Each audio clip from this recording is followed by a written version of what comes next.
If there's anything on earth that masters me, अगर इस पृथ्वी पर ऐसा कुछ भी है जो मुझ पर प्रभुता करता है, I'm a slave to that. तो मैं उसका गुलाम हूँ।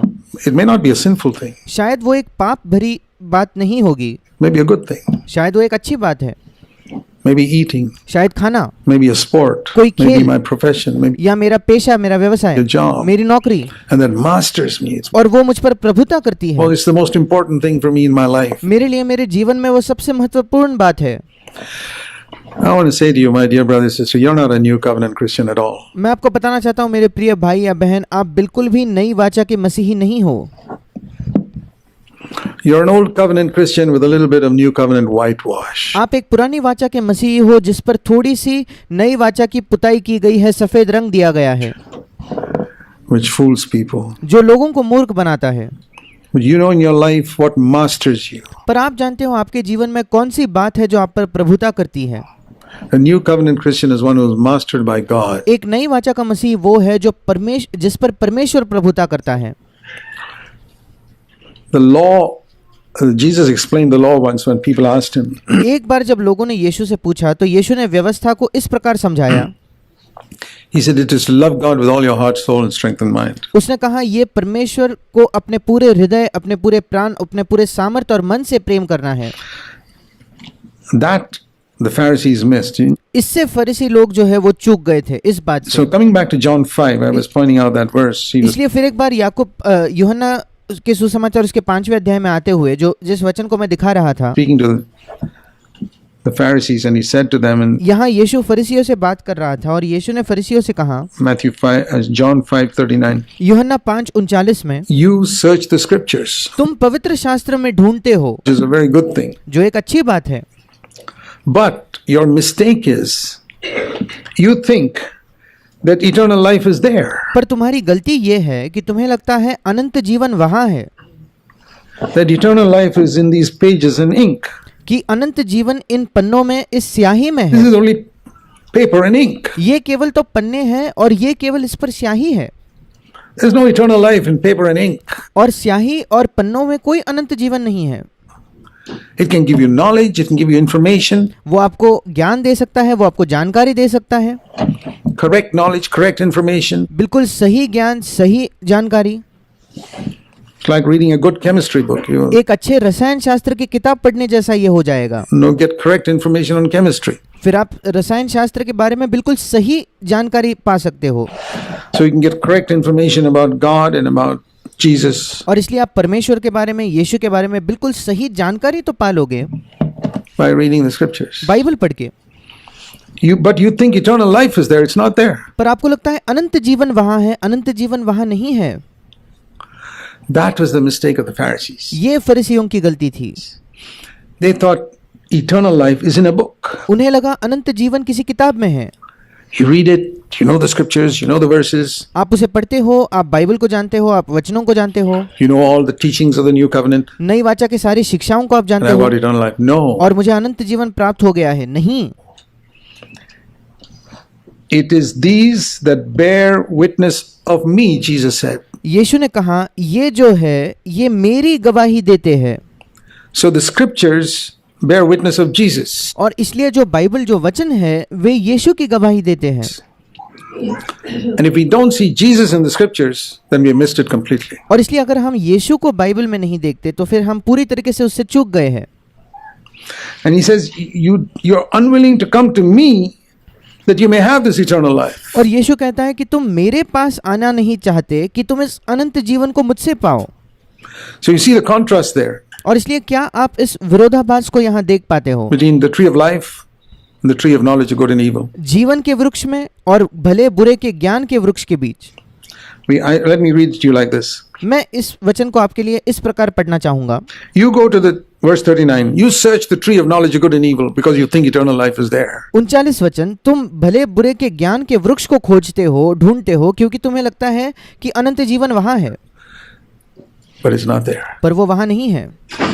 But you won't come to the tree of life पर तुम जीवन के वृक्ष के पास नहीं that you आते may have eternal life. कि तुम अनंत जीवन पाओ।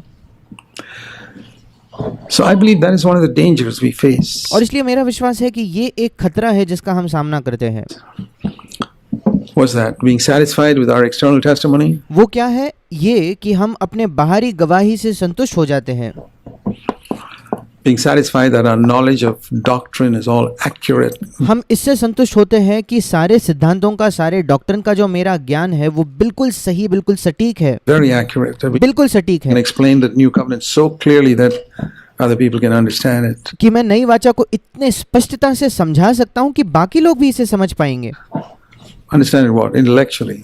वो कैसे समझेंगे? केवल बौद्धिक तौर पर अपने दिमाग में समझ जाएंगे, This makes you a good soulish Christian. और ये केवल आपको एक अच्छा प्राण से जीने वाला या भावनात्मक मसीही बनाएगा, Not a spiritual one. एक आत्मिक मसीही नहीं, Because you still may be satisfied doing lawful things and not selecting the profitable out of the क्योंकि lawful. क्योंकि शायद आप तब भी संतुष्ट हो सकते हो सारे कानूनी और वैध बातों को करके, और उन वैध बातों में से जो लाभदायक है उनको आप नहीं चुन रहे, But yet your testimony is very good. उसके बावजूद आपकी गवाही तो बहुत अच्छी है।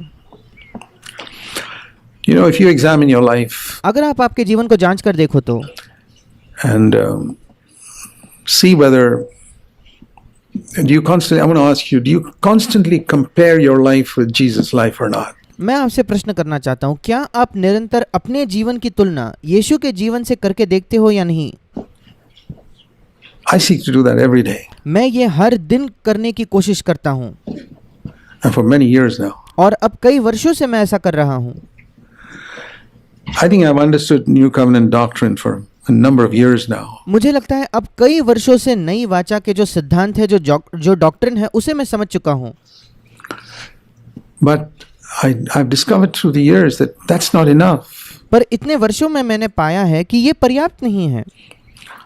I'm not purifying my doctrine मैं अपने सिद्धांत या डॉक्ट्रिन को शुद्ध नहीं कर रहा, because there's very little left to be purified. I've studied it pretty thoroughly and I क्योंकि मुझे लगता है कि वहाँ शुद्ध करने के लिए बहुत ही कम बचा है। मैंने बिल्कुल बहुत अच्छे से इसका अध्ययन किया है, my doctrine is pretty accurate. और मेरा जो सिद्धांत, जो डॉक्ट्रिन है वो बहुत सही सटीक है, But I'm purifying my life. पर मैं अपने जीवन को शुद्ध कर रहा हूँ।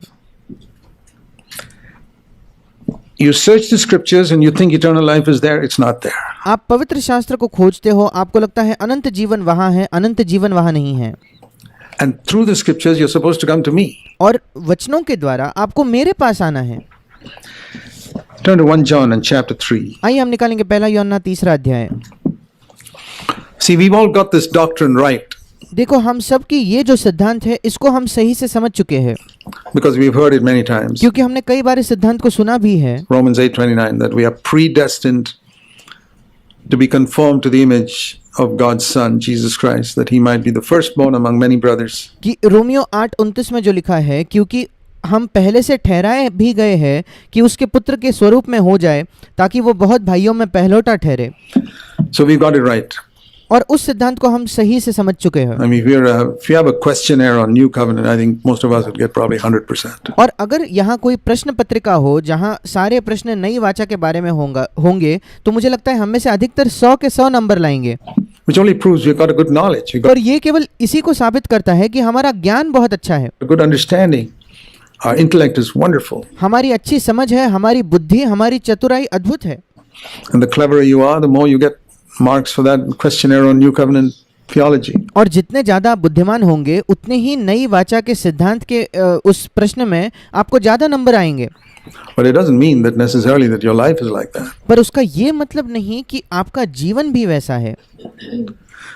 So we've understood our goal is to become like Jesus Christ. और इसलिए हम इसको समझ चुके हैं, हमारा जो लक्ष्य है वो है यीशु जैसा बनना। That's a destination I have to go to. But ये मंजिल है जिसके पास मुझे जाना है।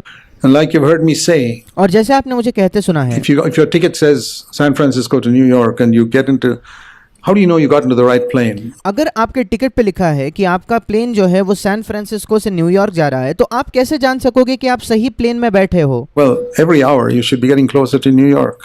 बहुत आसान है, प्रति घंटे आपको न्यूयॉर्क के ज़्यादा नज़दीक पहुंचना चाहिए। If you're not, you're in the wrong plane. अगर ऐसा नहीं हो रहा, फिर आप गलत प्लेन में हो, You're in the wrong flight. आप गलत फ्लाइट में हो। How do I know that I'm going in the right direction? फिर मैं कैसे जान सकता हूँ कि मैं सही दिशा में जा रहा हूँ? predestined, my destination is becoming like Christ. पहले से ठहराया गया, और इंग्लिश में जो शब्द है प्री डेस्टिनेशन मतलब पहले से मंजिल ठहराई गई, मतलब मैं पहले से मेरी मंजिल है कि मैं मसीह जैसा बन जाऊं। Every year, I should be becoming a little more like Christ. अगर ऐसा है तो प्रति वर्ष मुझे थोड़ा और मसीह जैसा बनना चाहिए। And the best person to tell you whether that's right or wrong और आपके जीवन में ये हो रहा है या नहीं, ये बताने के लिए सबसे बेहतर, सबसे उत्तम व्यक्ति है, is your marriage partner. वो है आपका जीवन साथी। Can tell you, darling, you're becoming more Christ-like. वो आपको बता सकते हैं कि हे मेरे प्रिय पति या पत्नी, आप ज्यादा मसीह जैसे बन रहे हो। Something has changed in you in the last 1 year. Not पिछले एक वर्ष में आप में कुछ बदल गया है। your knowledge is better, or you ये नहीं कि आपका ज्ञान बेहतर है, preach better, or या बेहतर प्रचार करते हो, you share better, or या सभाओं में बेहतर साझा करते हो, you pray better. प्रार्थना बेहतर करते हो। Pharisees could do all that. फरीसी तो ये सब का सब कर सकते थे। So 1 John 3 says, और पहला यूहन्ना 3 अध्याय में लिखा है, we know, here's the destination, हम जानते हैं, यहाँ वो मंजिल लिखी गई है। in the middle of verse 2. दूसरे वचन के बीच में Right now, beloved, we are the children of God. वो कहता है शुरुआत में, हे प्रियो, अब हम परमेश्वर की संतान हैं। Verse 2, दूसरे we are वचन, born again. हमारा नया जन्म हो चुका है, But it has not yet appeared what we shall be, और अभी तक ये प्रकट नहीं हुआ कि हम क्या कुछ होंगे, our destination. हमारी मंजिल क्या है। When he comes, we shall be like him. जब वो आएगा हम उसके जैसे बन We would जाएंगे, have reached our destination, तब हम अपने मंजिल पर पहुंच चुके होंगे, becoming Christ-like. मसीह जैसा बनना। But how do you know whether you're going in the right direction? पर आप कैसे जान सकते हो कि आप सही दिशा में जा रहे हो या नहीं? That it says in the next verse. ये अगले वचन में लिखा है, If you have this hope, or if you're going the right direction, अगर आप में ये आशा है और अगर आप सही मार्ग पर जा रहे हो तो you will be purifying yourself constantly. तो आप अपने आप को निरंतर शुद्ध करते रहोगे। हिंदी में लिखा है पवित्र करते रहोगे, इंग्लिश में लिखा है शुद्ध करते रहोगे। To what extent? किस मात्रा तक आप अपने आप को शुद्ध करोगे? As he is pure. जितना वो शुद्ध है। In other words, you will not stop दूसरे शब्दों में आप रुकोगे नहीं, purifying yourself अपने आप को शुद्ध करना नहीं रोकोगे, until you become like Christ, which is only when he comes again. जब तक आप मसीह जैसे नहीं बन जाते, और ये केवल तब होगा जब मसीह वापस आएगा। So how do I purify myself? There is फिर मैं अपने आप को कैसे शुद्ध कर सकता हूँ? the cleansing of my life, like I've said many times, which is the guilt of my sin. I can do nothing about it. I cannot. मेरे जीवन में एक शुद्धिकरण है, जैसे मैंने कई बार कहा है, मेरे जीवन के पापों का, जो मुझे अपराधीपन की भावना है, मेरे पापों को शुद्ध करना, उस विषय में मैं कुछ भी नहीं कर सकता। Purify my sin, मैं अपने पाप को शुद्ध नहीं कर सकता, cleanse it away. It's only the blood उसको धो नहीं सकता। of Jesus and his death on the cross that can वो केवल take care of my past. वो केवल मसीह का लहू है और उसकी क्रूस पर की मृत्यु है जो मेरे पूरे अतीत को साफ कर सकती है। But in this future of my life, पर जब बात आती है मेरे जीवन के भविष्य की, I have to purify myself मुझे अपने आप को शुद्ध करना है with God's help. परमेश्वर की सहायता से।